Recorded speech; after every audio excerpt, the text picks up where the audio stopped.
it might be very scary. It might be very challenging to look at those parts that we don't. I mean, it's usually the parts that we like the least about ourselves that need the most love, support, and safety. And so doing this inner work, going into the shadow, into the dark places of our own selves is always worth it. When you have a safe container to go there, when you have tools and guidance through this practice, it can reveal so much self-discovery about yourself and bring light to those dark edges of yourself that you didn't want to look at or didn't like or love. And in this work, it's amazing because what I found was that evolution from like Captain Positivity, nothing's gonna rattle me. And then feeling that pain in my body, eventually that evolved to, okay, instead of always trying to feel better, because I had gathered a whole plethora of biohacking tools to feel amazing, and they work temporarily. And yet really what's fascinating is that instead of trying to feel better, allowing myself to feel more was what really opened up a whole new realm of discovery for myself.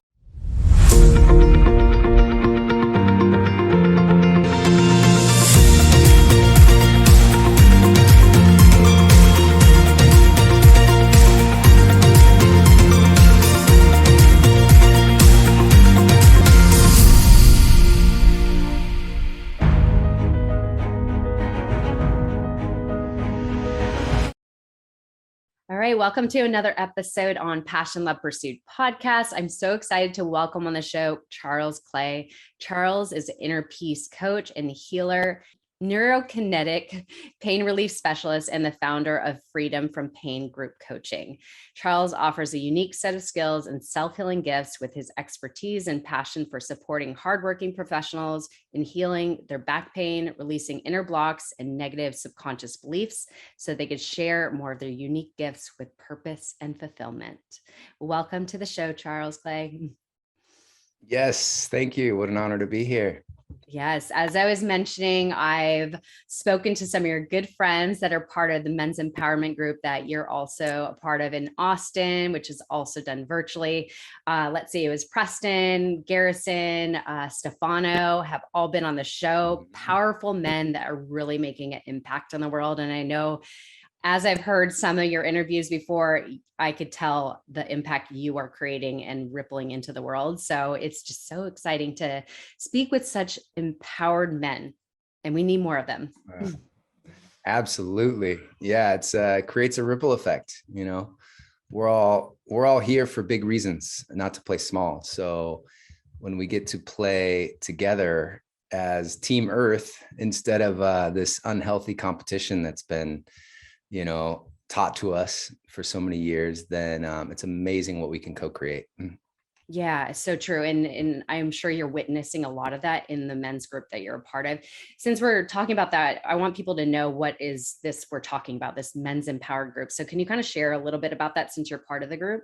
Yeah, MPB is, it started in a garage with a couple friends, Preston Smiles, Stephanos, and there was 4 others of us that began just meeting every Wednesday for workouts, and then it instantly grew, and more men started showing up, and then we moved to another location at a dear friend Cal's place, and he has the bunker, which was a really cool space for all these epic men. I mean, it literally was like a team of superheroes coming together to create great, and we just help each other level up. And so it naturally has evolved and grown quite a bit, and it's always had a powerful vision for this movement from the beginning. It's very heart-centered, and every man is who we are. Beautiful. And where can people find out more about that? We'll just plug that in right now. Yeah, just check out, on Instagram, there's MPB, Empowered Brotherhood. And you can check out the website. There's all kinds of ways to get involved. And there's even a Telegram link with all the information. So feel free to join for all the men out there. Amazing. And then women that are listening, of course, this could be for your husband, your boyfriend, or a good guy friend. Just lead them that way. Trust me, you're in good hands.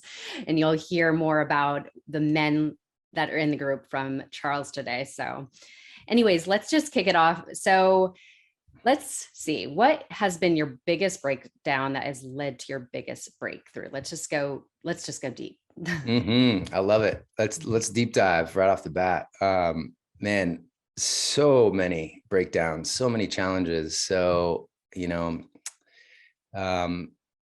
emotionally, biggest breakdown was, I had a really beautiful relationship with my mom early on, and her and my dad got divorced when I was 4.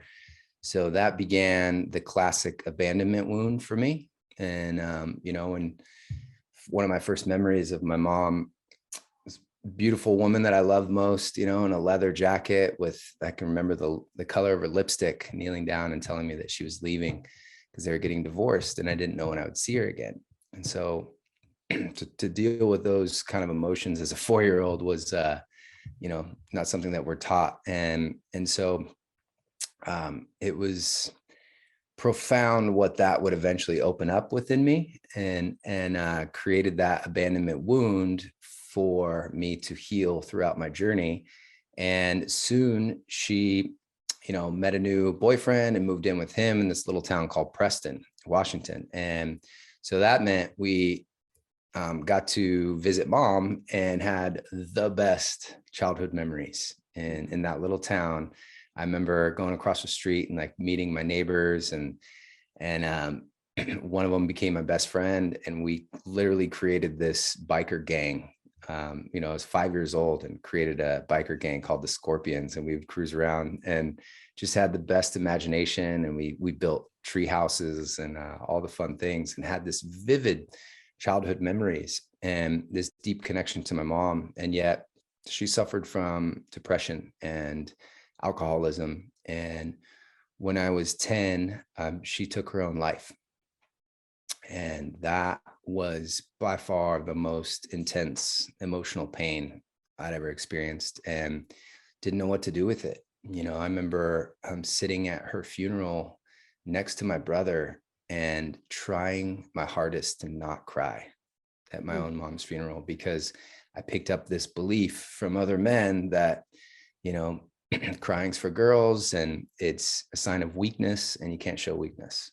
So these silly beliefs prevented me from actually, releasing those emotions. And that would later on develop as issues in my tissues and lead to some of the other gifts that I was then to discover. And so that relationship and that really cracked me open. And for a long time, I was kind of a loose cannon emotionally. Things would trigger me easily, and I would overreact. And I didn't like that part of me in middle school. So we ended up moving to a smaller town, North Bend, Washington, with my dad, and I got to recreate myself. And I remember literally saying, like, I don't like that part of me. I'm just going to flip the switch, and now I control my emotions. And I'm not reactive, and I'm stoic, and nothing bothers me. And so I became like this overnight Captain Positivity, which was really helpful and an upgrade from where I was at. In 8th grade, it's a pretty big evolution to just keep choosing positivity. And that got me so far. And I'm sure a lot of people, it's all love and light and, high vibes only, can relate to that. And yet I found myself very trapped in this level of emotional capacity that I couldn't experience any more joy. It was kind of like a glass ceiling, because I wasn't willing to go to the depths of the heavy emotions, grief, even looking at fear and these things. So eventually, those emotions that I didn't process became very painful in my body.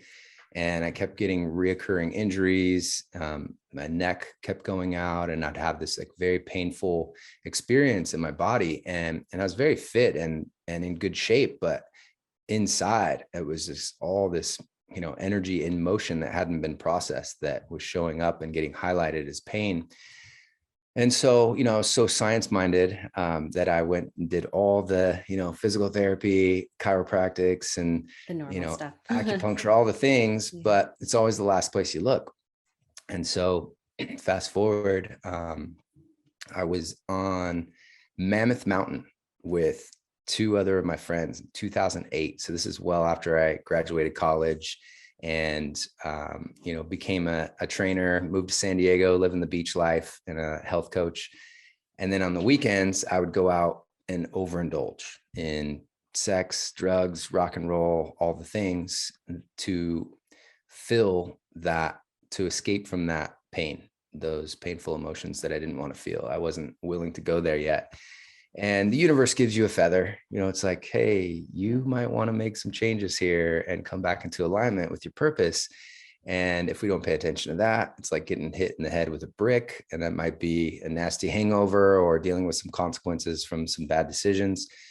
And if we don't pay attention to that and make the necessary changes, then it's like getting hit by a Mack truck, And so for me, that was up in Mammoth Mountain, 2008. It was a full-on blizzard. There was snow coming every which way. It was crazy conditions, and you could barely see the blur of a tree like 10 feet in front of you. And they closed down the lifts because it was so dangerous, but we were already at the top. And so we're looking at each other like, it looks like we're the only ones up here, and, let's just charge and stay low and be ready for anything. So we're having a blast because it's like snowboarding through this white abyss. And then seems heavenly, right? Yeah. At the time. Nobody's around. Right. And it almost like that scene in the Matrix when, Morpheus just erases everything and then brings, it's all clear white, just this whiteout picture. And so it was really surreal and a lot of fun until about halfway down the mountain. All of a sudden I went off a jump and I didn't know it was there. And I felt like I was just went off a cliff. Like I was in midair for a long time. It felt like time slowed down. I tensed up. And as soon as I hit, it was like right on my back. And it felt like a lightning bolt had just hit my back. It was the most physical pain I'd experienced in my life to that point. And I yelled to my friends, hoping they could hear me and maybe help out, but they were already further down the mountain. I looked at my phone. My phone's dead. So here I am in this blizzard in like 11 out of a 10 scale of pain. And it's in those moments that, you find another gear. I had to channel my inner Spartan warrior and just click off my boots and sit on my board and slide down as far as I could. And then I'd keel over and take some deep breaths into the pain. And eventually I made it all the way down the mountain to then go see these doctors and got images and x-rays and MRIs. And they were showing me how jacked up my spine was and giving me the bad news that they said I would need surgery, maybe multiple surgeries ASAP, or I might never move the same again. And so that, for someone that studied kinesiology and really appreciates the greatest technology on the planet, these human bodies, that was the worst news I could have gotten. And so that literally, I had to make a choice. Like, do I want to trust in that path and go under the knife, or is there another way? And so even in a fight or flight state, I was able to access my intuition and choose a natural path of healing. And in that meant, as soon as I got home, I could barely crawl to the bathroom. I was in so much pain. And I literally had to finally surrender to all those emotions that I was running from with, food, alcohol, sex, any pleasure seeking, to not feel the fear of, will I ever get to move the same again? The shame of, look at me, I can't even stand up straight, let alone get to work and be productive. And the grief that I hadn't, the layers I hadn't released and found my tears yet from losing my mom. And so in that moment, I gave myself permission to really just let the tears fall and be in that. And it was profound on the other end of that, the level of clarity that I got and some hope, like a glimmer of hope. And I decided to do a meditation with the intention of allowing for all the answers to healing myself naturally to come to me. And during that meditation, a friend I hadn't talked to in over 2 years reached out and sent me a text while I was in that meditation saying, I heard your back's in bad shape. Check out neurokinetic therapy. And this is the work of David Weinstock, NKT. And so I started studying this and just took me down this rabbit hole of connecting so many of the dots for me and understanding how everything's all interconnected, how to get answers from the body through muscle testing. And I was blown away. And I knew, this was an intuitive hit to go get my first session with one of his top students that was in San Diego at the time near me, Christina. And boy, she blew my mind. I walked in looking like Shakira stuck in a mid-hip dance move. Like my hips were over to the left, my upper body over to the right, and I was a mess. And that was representative of how out of alignment I was with my purpose. Here I am training clients and health coaching, like 10 clients a day, surviving on coffee, and then going out on the weekends and partying all night. So something had to change. And so that made me appreciate my body more. It was like this, okay, this is all happening for me. And as soon as I decided that, then the answers started revealing themselves more. And I got out of victim mode and into empowerment mode. When it was like, I got on the table and she tested muscles, tested my glutes, found out my glutes weren't firing. I was like, what do you mean my glutes aren't firing? I have huge glutes, right? And she said, yep, all form, no function. And then she had me clench my jaw and retest the glutes. And all of a sudden they were firing for the time being. So that was interesting because my body was showing that the neurological traffic jam was getting blocked in my jaw from that impact, that trauma. And jaw can often carry energy of anger, resentment, and revenge. And so that was enough to block the neurological signal to my glutes, the big guns. So I couldn't fire these muscle groups that were helping stabilize my spine. And so this started connecting so many dots for me. And she, yeah, it was fascinating. And she starts putting on these rubber gloves and she's like, I know we just met, but I'm going to have to go in your mouth. And I was like, you're going to what? And she started releasing my jaw, and it was so painful. Yet after that, all of a sudden my glutes are back online. And we did that for a couple other compensation patterns that were going on. And all these muscles were firing online again in my body, restoring function. And then there's no need for the check engine light. And all of a sudden I got off the table and I was 90% better in one session. And I was blown away. I was like dancing. I gave her a big hug and I said, I'm coming back every week. I need to learn this.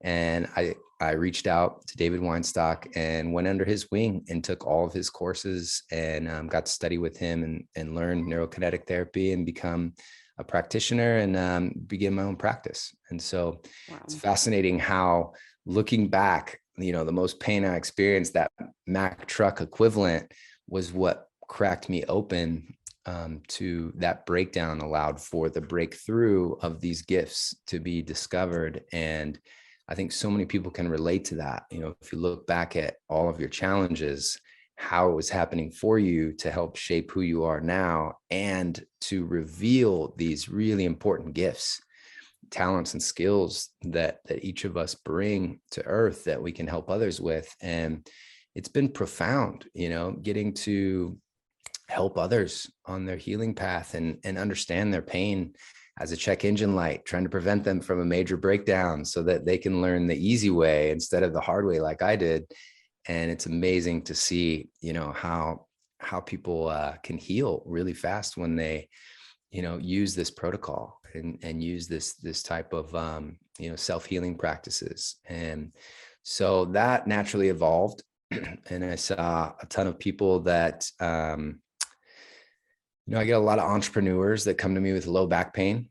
And oftentimes 80% of the time, there's a common denominator going on in their body. The intrinsic core muscles are offline, meaning like the six pack might be firing, but those are the superficial muscles. The ones under that are like a weight belt for your spine, called your transverse abdominis. Those are not even getting a good signal. Wow. And it's usually the jaw, and especially even female entrepreneurs, oftentimes it's a right side, tight side jaw. And that's the body showing right side masculine, left side feminine. So if the right side's the tight side, it's showing, giving us information, right? It's like, oh, okay, we're doing too much. Oh, right? So fascinating. Yeah. Oh my and gosh. so in one session, oftentimes they're able to discover some really profound gifts and reveal some lessons and blessings in their journey by addressing some really key components that a lot of people don't look at when it comes to pain. And that's the metaphysics, our thoughts, how we speak about ourselves and others, all has an effect. Our cells are always responding to the vibration of our words. So choosing wisely, the affirmations we're using, what we're saying, and how we're speaking and thinking about ourselves. And then secondly, of course, the emotional component. And this is what I had to discover the hard way, how unprocessed emotions resulted in so much pain in my body. And then the physiological aspect. And that's what we address with muscle testing and neurokinetic therapy and some other profound ways of self-reflexology to understand even the inner, organ systems where it's needed support. And this is really potent and powerful for preventative care, dis-ease. And it's been a blessing to get to witness so many people on this healing journey. What's beautiful is when you discover the lessons and blessings, then it's like the pain goes away and a lot of dreams come true really fast by doing this inner work. And that's what inspired me to develop the inner peace process.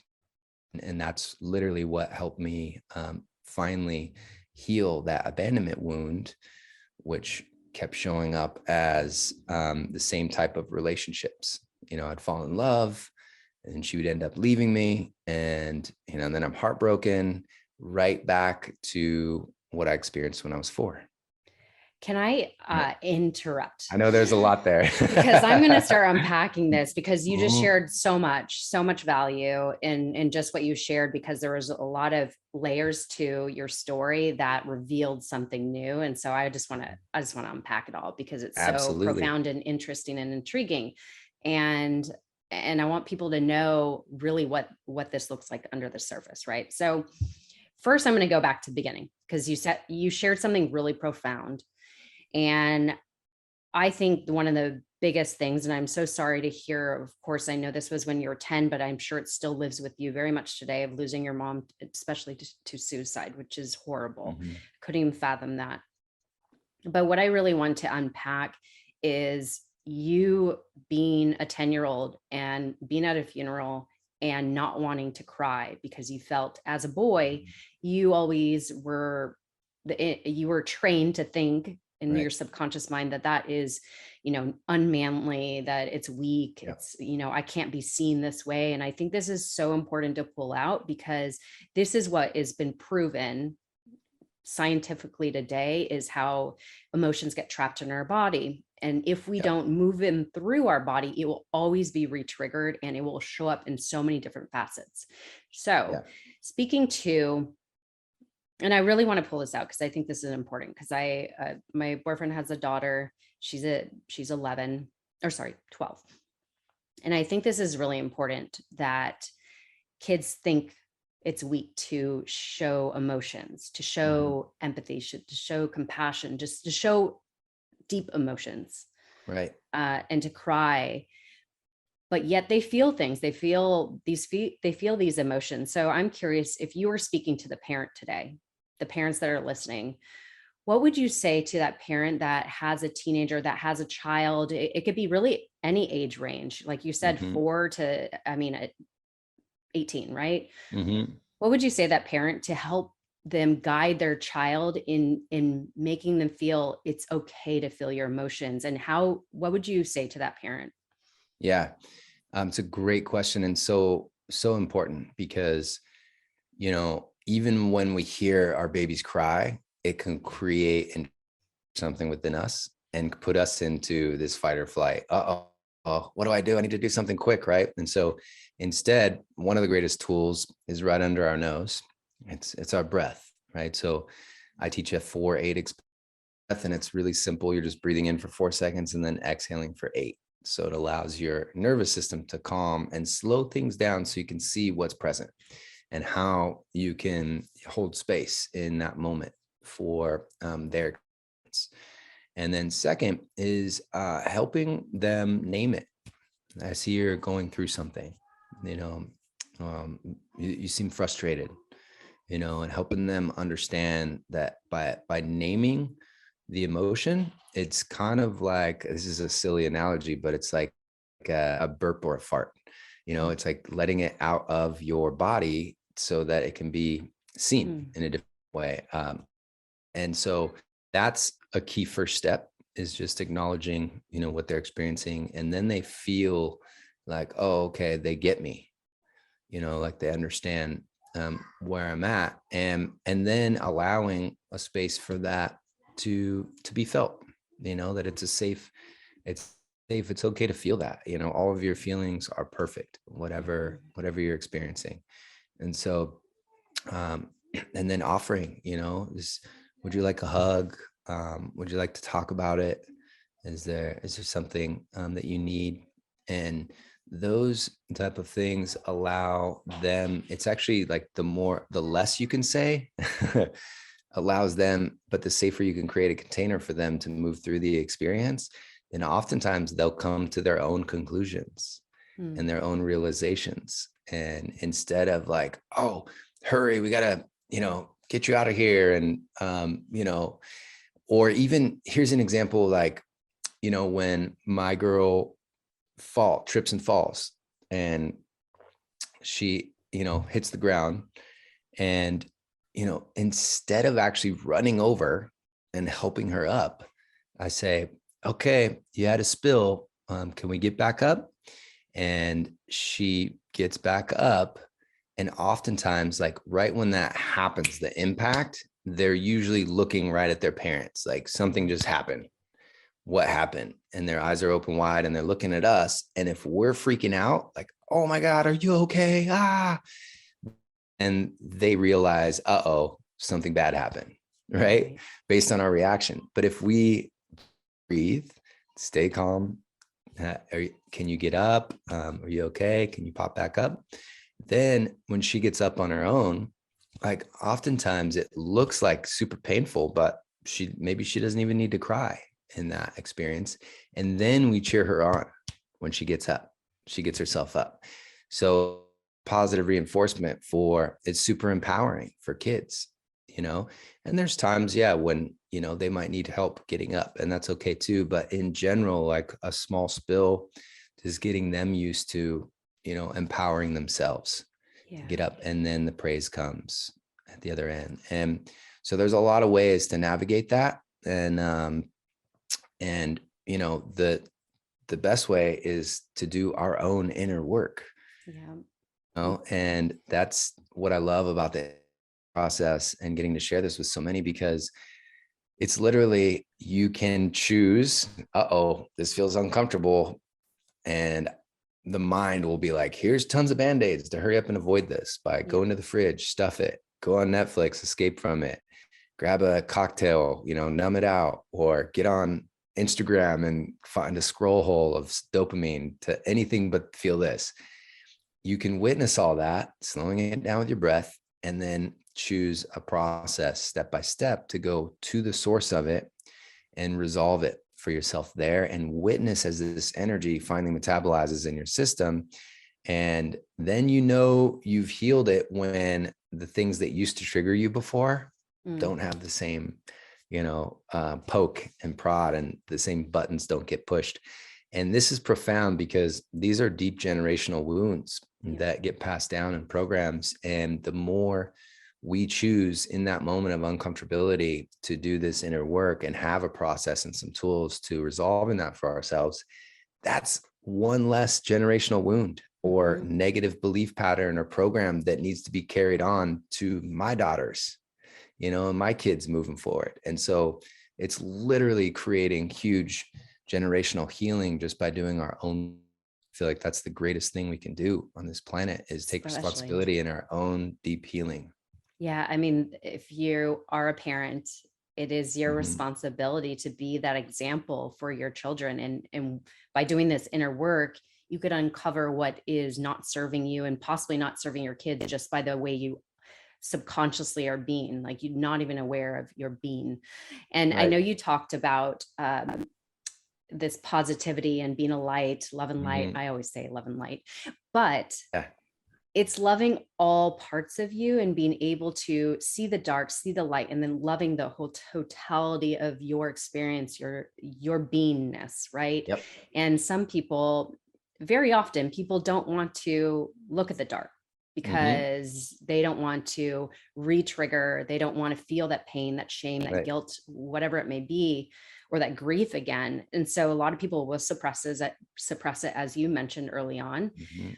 And so for anybody that is doing that, it's very important to do this inner work, because true acceptance, true self-love is not just loving the light, the Right. positivity. It's really just loving all of you. And so the inner work, which I know that's obviously what you teach, this Mhm. inner work practice and some of the things. So we'll go into that. I forgot where I was going with that. Yeah, on that note, Yes. it might be very scary. It might be very challenging to look at those parts that we don't. I mean, it's usually the parts that we like the least about ourselves Yep. that need the most love, support, and safety. And so doing this inner work, going into the shadow, into the dark places of our own selves is always worth it. When you have a safe container to go there, when you have tools and guidance through this practice, it can reveal so much self-discovery about yourself and bring light to those dark edges of yourself that you didn't want to look at or didn't like or love.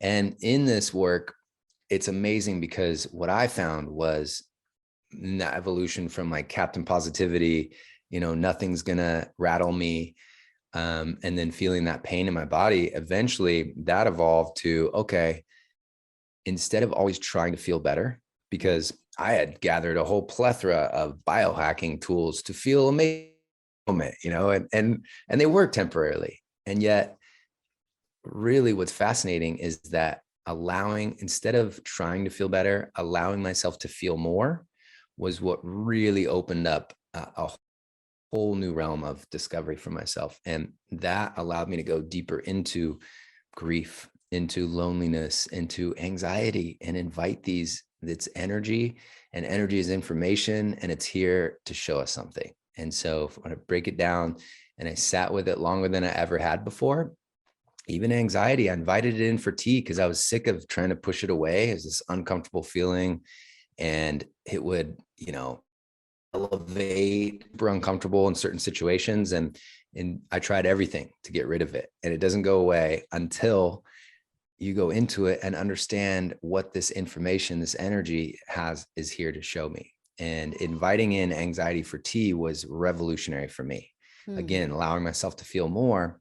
I sat with it and was like, all right, anxiety's been knocking on the door for a long time. Invite you in. Let's sit and have tea. What is it you want to share with me? Love that. And literally, it was like super clear: get to work. You have been consuming instead of all this amazing ideas that you and downloads that I've had to create. I literally had a list of ideas of things, programs I want to create to help people, and epiphanies I've had, and things I need to share that are on my heart. And whenever I was choosing to get short-term gratification and pleasure from over consuming, which is what our society has taught us, right? Everything we need is outside of us, and pills for Yeah. that, and supplements. Instead, it was like showing me that the anxiety, that energy would get amplified whenever I was over consuming instead of creating. And so this was a huge epiphany for me. It was like, thank you. Wow. Wow. That's so profound. Now it was the same thing when I loneliness long ever had before. It was like all the mind's band-aids showed up. And I was like, nope, I'm just going to keep sitting with this deeper and deeper. And then at the bottom, it was like this treasure chest of, wow, you're finally sitting alone. And I actually enjoy my own company. And now there's no distractions. And now I have this list of amazing things that I want to create. And so it really activated my, creator consciousness.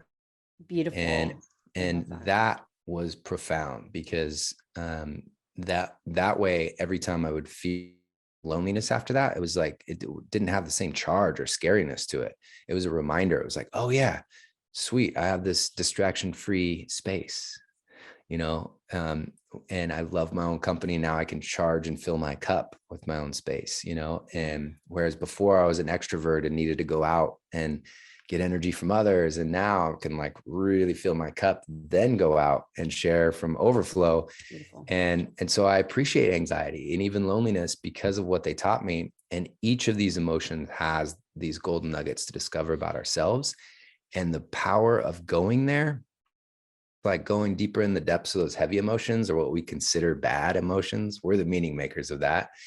Then all of a sudden, this glass ceiling of joy just breaks open, and I get to experience on the other end of that new levels of joy, bliss, pleasure, and just like a multitude of the highest feeling emotions by going to the depths of the heavy. And so it's always worth it doing this inner It's work. amazing.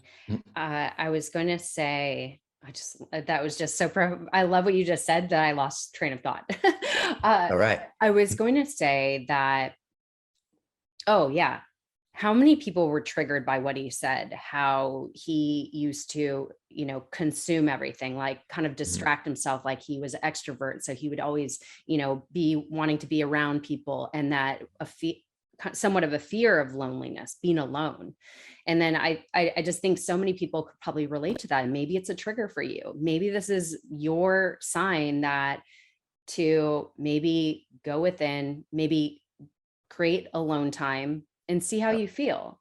Are you uncomfortable? Are you actually enjoying it? I know for me, I used to travel alone a lot. I've traveled third world countries alone, and I found my deepest joy in that because I loved my own company. I found joy in my presence, if you want to say. Yeah. And I would always think to myself, I don't think a lot of people feel this way. And I know during the pandemic, a lot of people felt alone, right? Because they were extroverts, and that's okay. There's nothing wrong with that. But I think it's good to notice if you feel somewhat, when Charles is speaking, if you feel maybe you are, consuming things more than creating things, like actually going within and finding those sources within yourself, maybe that's something to look at and something to question and start doing maybe more inner work and going deeper and figuring out why. That's literally what inspired the laser focus method. Yes. And that was a program I created with an amazing group training that is exactly that. You're gamifying, stepping into greater consciousness instead of consuming so much. And this helps with addictions. This helps with, old negative self-sabotaging habits. And when you gamify it, then you're creating intrinsic reward systems and you're rewiring your brain with healthy celebrations. And then all of a sudden, these old crutches, the old substances that we used to have to resort to, don't have the same magnetism towards you, because you're on the path of long-term fulfillment when you're creating. And so that creates this internal, oxytocin, serotonin, dopamine that you keep reinforcing. And so it's coming from inside. You become your own drug dealer. And then you don't need the cookie as much. You don't need the, alcohol or the smoking, whatever the thing is. And so it's been such a gift to get to share that and create an online that people can purchase for very little and help you get on that path to purpose and step into creator consciousness, and watch how fast some of those ideas that you've had for maybe years that landed on you and want to expand through you, you've chosen the easy, comfortable route of consuming instead. But this is an opportunity to get laser focused, cut through distractions like a ninja, and finally conquer procrastination to create more in less time. And it's so fun because then you experience more free time, and then you're enjoying more of the things that you actually love doing and that you're passionate about. And that way you're in that zone of genius to receive even more ideas and more downloads, more things to create. So it's a lot of fun. It's been amazing to witness, what people have created with that simple program. And it's a game changer. And I was happy that was inspired right around the time of, the pandemic Yeah. So can you give us an example of what are some of the tools that somebody would learn? Like give it just a little teaser. Yep. Absolutely. So first off, throw away your to-do list. This is like one of the first things. One of the first things, even before that, is I teach people about visioneering, right? So this is getting super clear on what it is that your heart actually desires, like what it is you want to feel, experience in your life. So you become very intentional on creating your North Star. And when you have on where you're going and what it is that you actually want, then you're already, further ahead on the path than half the population that are still stuck in Groundhog Day and doing the same thing, patterns over and over without even getting clear. So stuck in that they forget to use the most powerful energy, imagination. Einstein knew imagination is more important than knowledge because that's where everything begins. And then we create it into matter. And so getting clear on that, developing that North Star, it's a super fun exercise to do that. Again, it's gamified, so it's fun. If it's fun, it's sustainable. And then help them engineer their future and then get to experience it now. And we also offer some really profound breathwork techniques for clearing the mind, focusing your attention on what's actually worthy of your greatest asset, your attention and energy, and how to get rid of your to-do list and create a very simple get to-do list. And this is, like two things, three things tops that for that day that you get to do, and tackle the toughest one first. That one you've been putting off. When you have the energy, you use this. It's the same concept as, when you were in high school or college and you had a big exam, right? For that 1 hour, remember how focused you were? On like, I got to get good grades, or you're motivated. You're like, for this, I'm going to do the best I can. Focused energy on this. You're not looking at your phone. You're not distracted by, need to go get coffee and all the things for that hour. So, you can do it. Focus that much energy for that hour. So this is a way to gamify that level of focus without all the pressure. And so it's amazing, the results, because it allows people to create some of these amazing ideas that they've had for so long. And these are the things that, when eventually we're on our deathbed, I was going to say, leave a legacy too. Yeah, exactly. So we can either take these gifts, talents, and the medicine that we uniquely bring to this world to the grave, or we can share it, and get to help generations, and that leaves a legacy. That's what inspires me. And that's been my biggest fear. My superseding fear is deathbed regrets.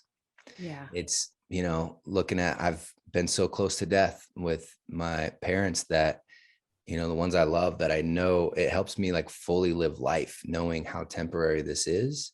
And that, that fear lights a fire under my butt. So it's a healthy fear, because it's like, hey, there's a lot more I want to share in my heart here, and a lot more ideas and ways that I get to serve and help people in this lifetime before I end up, back in Mother Earth again. And so though that fear always can supersede the, oh, is it perfect yet? Am I going to be judged? The scariness of like putting out there, those fears are pretty silly compared to that superseding fear. And so it can be very, very inspiring in that way. They say meditate on your death. And once you get a little taste, if you want to say, I hate to use that word, but once you get a little glimpse of loss, death, it gives you a little bit more perspective. My recent experience of that was the passing of my dog, and just knowing how quickly that goes. And even I had him for 11 and a half years. It's like never too long enough. Yeah. And just that idea that it could go so quickly, how time is just the most precious thing. So how are you going to use that time? Yeah. Or, like, I love when you switch the words from get to have to, it changes everything. It changes the energy you put into things regardless. And so it's more exciting when you just change those words. So I love that. So of course I'll plug that in the show notes. It sounds freaking fascinating. I love that. And I think a lot of people need that, because it's so easy in this world today to get so distracted and consume more. As you say, it's what our world is like now, and so easy to do it because we always have our phones attached to us. One thing that I notice when I'm I lock on a task and I say, okay, I'm going to do this for an hour, for example, reading, whatever it may be. If I have my phone near, I will guaranteed pick it up. It's just natural. It's a habit. So like put your phone away. I've learned like what's good, what works for me, what doesn't. So notice those little things. If you are picking up your phone and it's distracting you from the current task you're at, put it away. Come on, like do yourself a favor.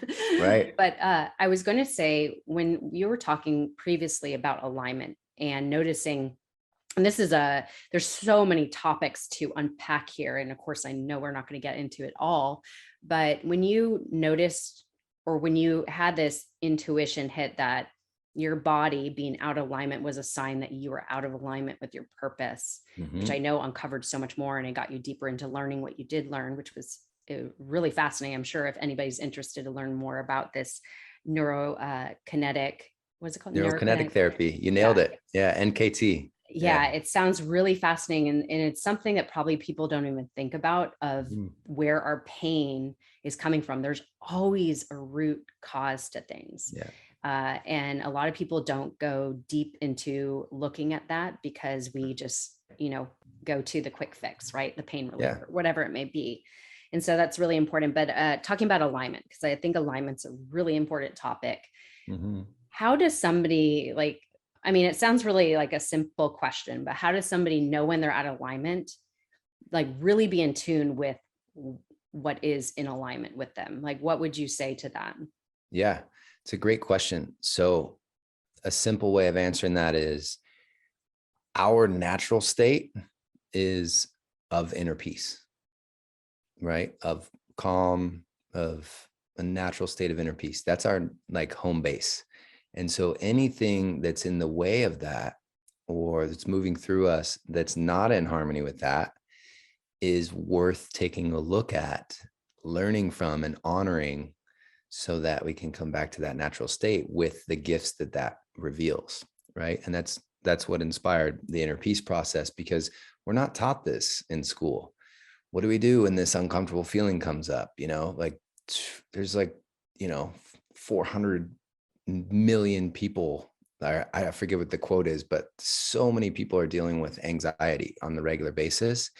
And the only way I've found, I tried all the ways to avoid it, like I said, was going into it. And in that, discovering gold in that energy and information has inspired me to go deeper into each emotion, and including grief, and, I'll just share a quick story on that note, that, allowing ourselves to feel it is how we can heal it, instead of resisting, and then it just persists, right? So my father gave me a phone call, this was about 6 years ago, and he said, I could tell by his voice on the call, like something was wrong. And he said, I just left the doctor's office and they gave me some bad news. I said, what'd they say, Dad? And he said, we paused for a while. And he said that he was diagnosed with stage 4 lung cancer, and that they gave him 4 months to live. And I chose really wisely how I responded. I said, Dad, do you want to beat this? Do you want to live? And he said, you're damn right I do. I said, good. Then don't listen to a word those doctors said. Yeah, don't listen to we're going to get you on everything that's already working in cancer. We got him on green drinks, cleaned up his diet, cut out the sugar and all the excess. He quit smoking. We got him on an infrared sauna in his house. Very nice. Do coffee enemas, ozone therapy, the Garrison Institute. We had the whole protocol of everything that was working, and it worked. Literally there was times when I got a call and he had just left the doctor's office and he was cancer free. That's amazing. Totally. Wow. And then little by little, he would kind of go back to his old habits, his old patterns. And so, luckily I was able to notice, that we turned 4 months into 2 years. And in that time, I got to share everything on my heart, how much he meant to me. And I would get the call, from my brothers that he was in the hospital again, and I'd fly home from San Diego and roll up my sleeves and go in the hospital. I'm like, all right, doc, what does it take to get him out of here? We want to do 3 laps around the hospital. And I'd roll in there like Patch Adams. I wasn't letting the low vibrational building get to me like it turns people into zombies. I was like, nope, I'm coming in here with some joy, with some love, and I'm getting my dad out of here. And so I would make a deal with the doc, and here my dad's 6'5", like my hero through my whole life, big guy, coaching him on a walker, and little by little, step by step around doing laps through the hospital to get signed off. And then I'd get him out of there and we'd go to the park and get some vitamin D and earthing and the natural, healing remedies that nature provides to us. And every little smirk, every little smile he had, he crack a joke, was just gold. It was gold because I knew how temporary this experience was with him. Wow. And so that reminded me of how our full presence is the greatest gift that we can offer ourselves and our loved ones, because it allows us to anchor in these moments in full vivid HD memories so that we can cherish them for lifetimes. And so fast forward, I got the call one time, and I could tell by my brother's voice that it was not good. And I flew home and I saw my dad laying there, and I saw his body and I saw how much pain he was in. And I was like, man, I'm not here to save him this time. Wow. And I unrolled my sleeves and I went and sat next to him, and I put my hand on his shoulder. And I remember a friend of ours was singing this song on his guitar called Let It Flow. And I literally let myself cry, like ugly cry, like I'd never been seen before, just snot out of the nose, tears falling like a waterfall. And I went so deep into that sorrow in that moment and found so much gold there. Like the fact that I got to dad how much he means to me through liquid emotion and how much I care about him. And he got to witness that. And ironically, that was the same grief that he wasn't able to process. And as we know in Chinese medicine, smoking, lungs are associated with grief. And so that was his go-to coping mechanism because he couldn't feel it. And so there's our body's always giving us these messages. Yeah. And so just knowing I was there to help him through that journey and moving back into energy again. And I just sat next to him holding his hand, and I knew it was close. He was in so much pain, and he was just holding on by a thread for us. And I said, Dad, we love you so much. We will always be with you. And where you're going is so beautiful. It's so peaceful. And I could say that with full confidence because I had been called to medicines like 5-MeO and toad and ayahuasca before that allowed me to experience glimpses of when we're everything and nothing, and what it's like to be out of these bodies, so that I could say with full conviction where he's going is beautiful and there's no need to fight anymore. And those were the last words, and he took his last breath. That's heavy. That's heavy. Oy. Yeah. I mean, I'm so sorry you experienced that, but it's so amazing that you shared like the difference of when a doctor gives this diagnosis. That's their job, right? But it puts so much fear in somebody. It implants fear, and you could either choose to accept it or you could choose to fight against it and not believe it. And oh gosh, this brings up so much emotions because of what I experienced with my dog and cancer and all the things that it's intense. But wow, I'm so sorry, but I think a lot of people need to hear that is you were able to really go to the depth of your emotions and feel it all and release it all. And I think people, this guy I interviewed that I absolutely admire, Coop Blackson, he talks about grief, very profound way. He explains it and how feelings, like every feeling needs to be fully felt and it will complete a cycle. Right. And then it will move through your body, and it will actually leave more space for newness to come in, but you must let Yeah. it complete its cycle. Right. And I think it's something that all of us need to learn about, because we fight these feelings, we fight the Yeah. fear, and it Right. will get trapped in our body, most definitely, Mm-hmm. and it'll release in one other way, as you said, anger, clenching your jaw, Right. and so many things. I Right. wanted to go into, and I want to be mindful of your time. Where you cut off We're time? good. We're good. Okay, cool. Yeah. So I wanted to touch on the abandonment that Mm-hmm. you touched Yeah. on when in relationships, and that pattern, and noticing a pattern. So I think a lot of people struggle with abandonment Mm-hmm. wounds, Mm-hmm. and some of them don't realize it yet. And it Right. will surface Right. at one point. Like you said, these whispers, as Oprah says, you'll hear a whisper. And if you ignore it, you get a brick upside your head. You ignore that, you'll get run over by a truck, and it will hit you to the ground, and it will literally trample on top of you. And then you're at your rock bottom. Right. Uh, Now I pay attention to the feathers.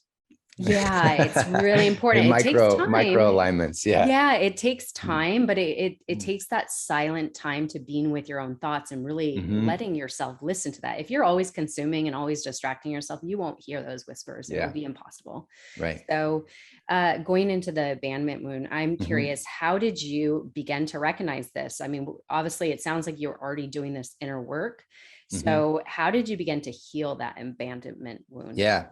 So the first level is awareness, right? So it hit me after my college sweetheart, and fell in love, dream girl, and we just had the most amazing time together. And then circumstances put us in different directions. And so she left and went back to Portland, and I was left pretty heartbroken and didn't want to feel a lot of that. I was like, oh, I'm okay, I'm fine.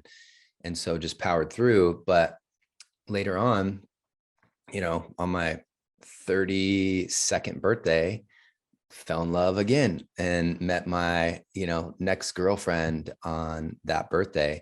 And it wasn't long before there was a lot of conflict in the relationship. And she ended up leaving me. And so that's like, it really hit me when I started allowing myself to feel that heartbreak and realize it wasn't my heart that was broken. It was my expectations. Mm. And by breaking my expectations, it brought me actually deeper into my heart. Through that, I learned so much, and it became aware to me like, wow, hold on. I am responsible for this. Like, I literally saw all the points where I was subconsciously pushing them away with immature behaviors. And in doing that, that would recreate the story that I created when I was a 4-year-old, that love has to equal pain, that I'm not worthy of keeping the women I love in my life. Right. And so I was subconsciously creating that same experience because it was familiar. It was very painful, and yet the ego always goes back to what's familiar because we know we can survive there. But the soul knows we're not here to survive. We're here to thrive. And we have so much Thrive. expansion and novelty to experience that.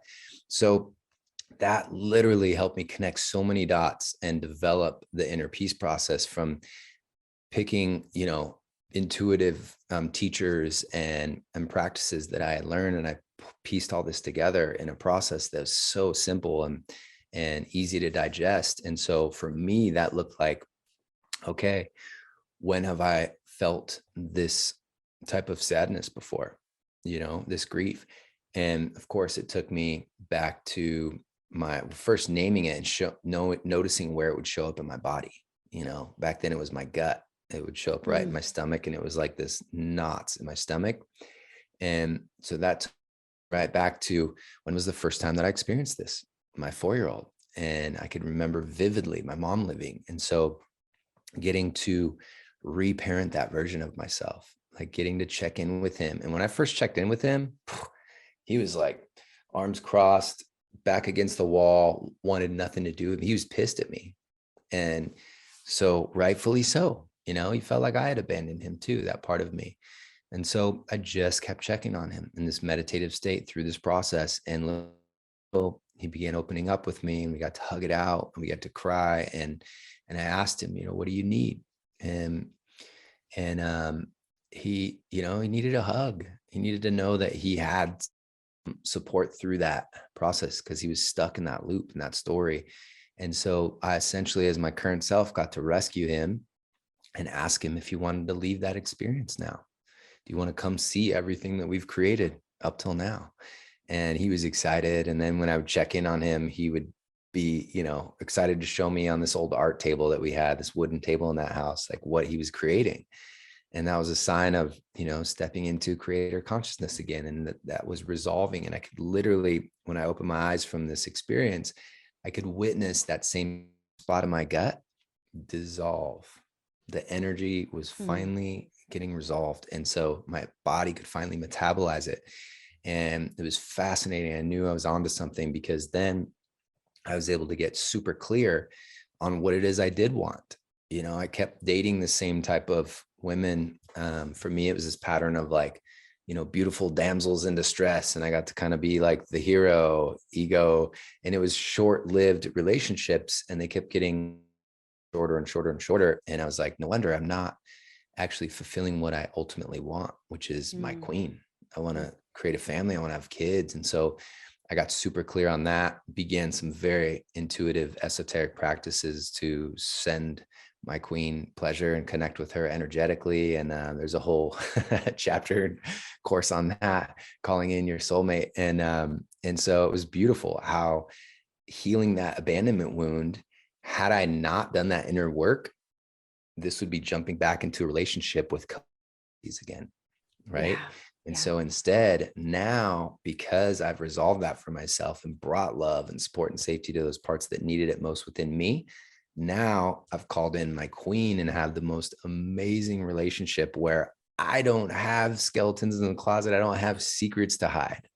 Like, I have shine the light on the parts of me that needed love. And yet, if there are any more, cool, show them to me, reveal that for me. And that's what's great about relationships. Partnership is that amplifies that healing journey. And so now I have the most intimate, beautiful marriage, and just feel so ignited with new levels of pleasure that I didn't even know were possible, because of doing that inner work.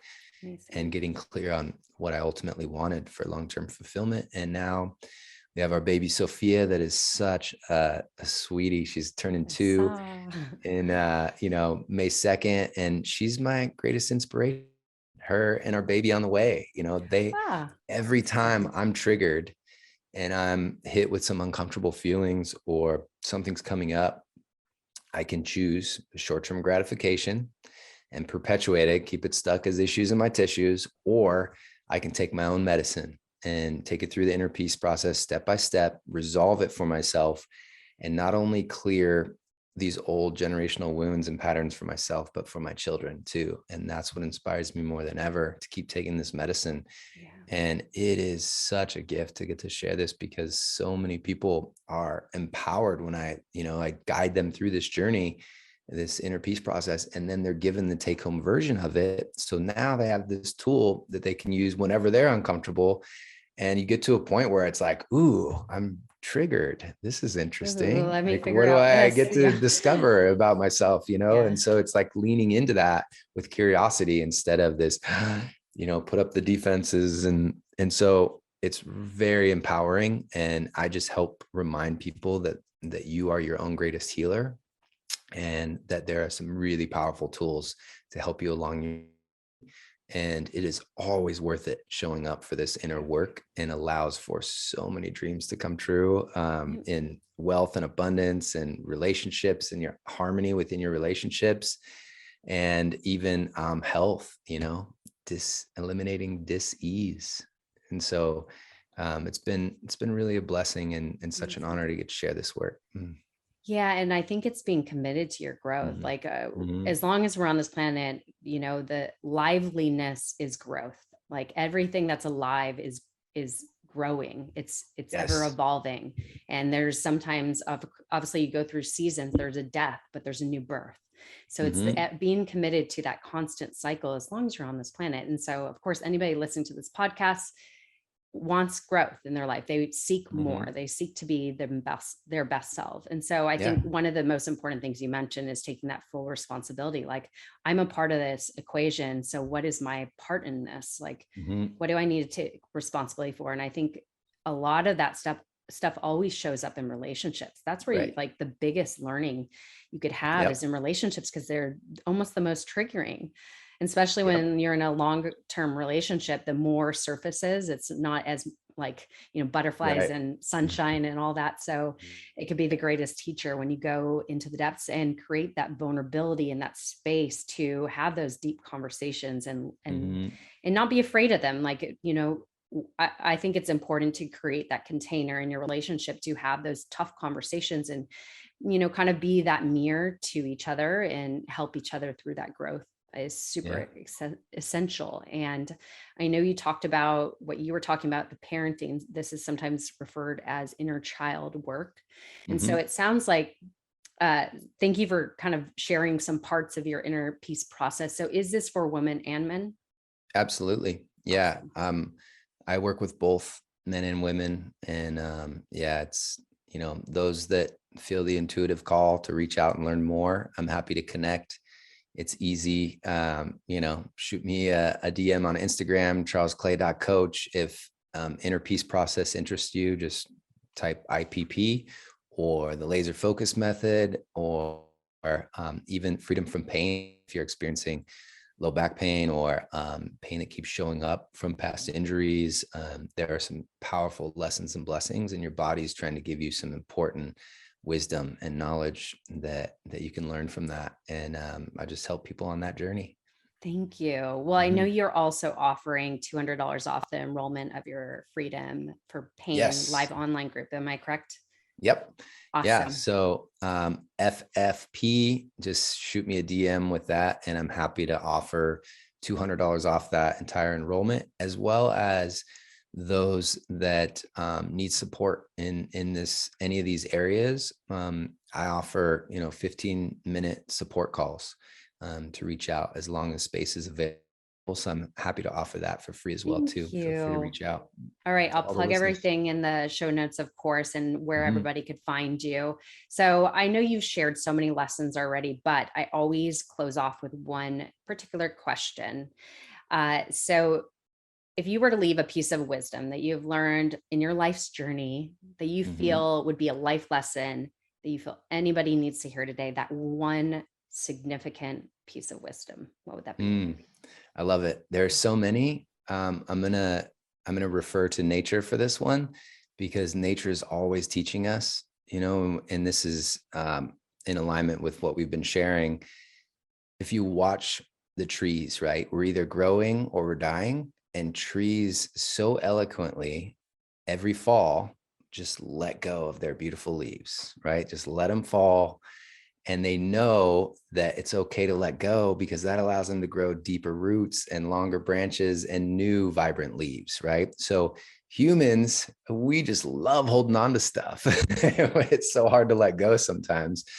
But when we do allow ourselves to let go, and what no longer serves us, what's no longer in harmony, what's in the way of our natural state of inner peace, something so much greater wants to come in. And it can't come in until we let go fully. And so I think that's been one of my beautiful lessons through life. And it makes me excited about grieving and letting go in that way, because I know I can feel the energy of something new and novel and exciting opportunities or people that want to come in my experience by letting go and allowing space for them. I love that. Yes. And we're now entering, or we are in spring. I guess by the time this comes out, we're probably in spring, which spring is newness. It's, it's fresh, it's new. So with what you just shared today, which is so, so powerful, ask yourself, like, what are you ready to release and welcome in this spring, this new season? It's always we're always entering new seasons. So kind of Yep. reflect on that, like journal and ask yourself, what are you ready to release? And what are you ready to bring in this new season? Yes. Beautiful. I love it. Oh my gosh, Charles, Amazing. this has been so profound and so much shared. I mean, so many lessons and blessings that you shared today, and so much value. And I think everybody, anybody, the programs you offer are for everybody. So I'm going to plug them all in the show notes. Everybody go follow Charles. Thank you so much for your wisdom, your time, and just for showing up as an empowered man as you are and serving so many and leaving a legacy. Appreciate you so much. Thank you No for problem. sharing your gifts as well. And such an honor to be here and connect in this way. So sending lots of love and peace. Thank you.